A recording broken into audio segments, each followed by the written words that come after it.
Bonjour et bienvenue pour cette exploration des nouveautés qui se préparent du côté de Linux Mint. On va se pencher aujourd'hui sur les prochaines versions majeures, Linux Mint 22.2 Z Zara et puis aussi LMDE 7 Gigi, tout ça basé sur les infos récentes de Clément Lefebvre. Oui, bonjour.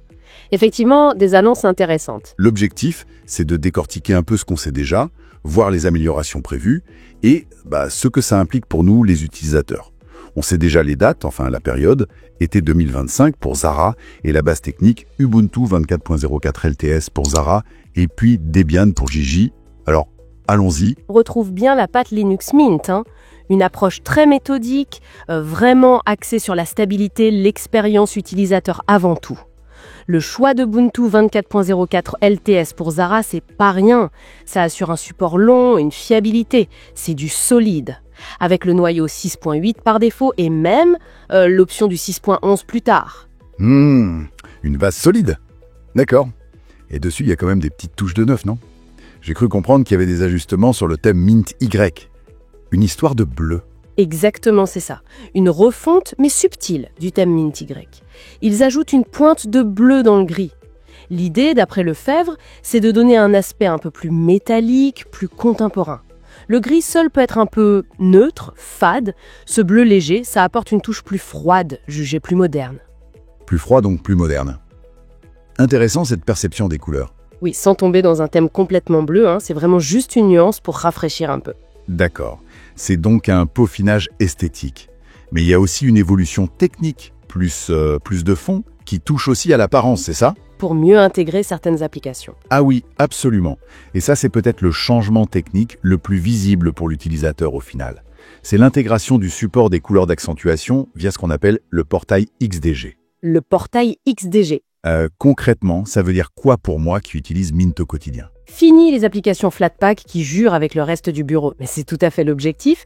Ça signifie que les applications Flatpak récentes, celles qui utilisent l'Ibadwaita, on pense aux applications GNOME modernes souvent, eh bien elles vont enfin pouvoir prendre la couleur d'accent que vous avez choisie dans les réglages de Mint.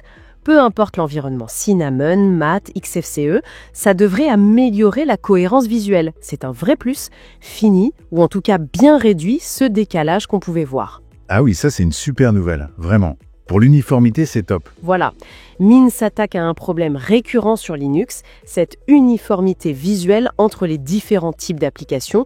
Et pour que ça marche bien, les thèmes Mint X et Minty Y vont intégrer des styles spécifiques pour l'Ibadwaita. Très bien. Donc beaucoup de travail sur Zara, la version principale basée sur Ubuntu. Mais Mint continue aussi avec son alternative basée sur Debian. C'est toujours d'actualité, LMDE 7 Gigi. Tout à fait, LMDE 7 Gigi est confirmée.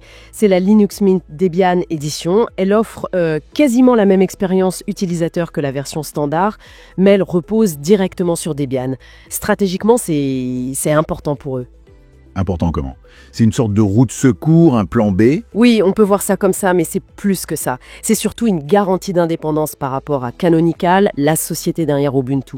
Si jamais Ubuntu prenait une direction qui ne plaît pas à Mint, on a vu ça avec les snaps par exemple, eh bien LMDE assure d'avoir une base alternative solide, qu'il maîtrise. Et puis, c'est aussi une façon de contribuer à Debian. D'accord, je vois. C'est une assurance qualité, une assurance d'indépendance. Exactement.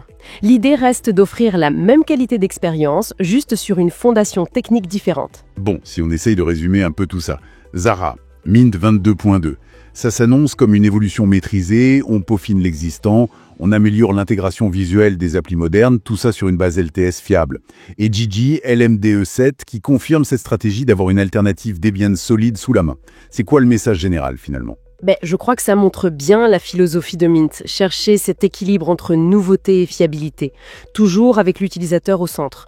Ces changements, même la petite touche de bleu ou l'intégration XDG, ça peut paraître des détails, mais ça montre qu'ils écoutent leur communauté, qu'ils cherchent une distribution facile à utiliser, cohérente, stable. Une évolution tranquille et réfléchie, en somme. Voilà. Et ça ouvre une réflexion intéressante, je trouve, pour la suite, au-delà du simple plan B technique. Comment est-ce que cette double compétence, cette maîtrise des bases Ubuntu et Debian pourrait finalement renforcer la résilience de Linux Mint, sa capacité à s'adapter aux évolutions futures de l'écosystème libre, qui sont parfois assez imprévisibles?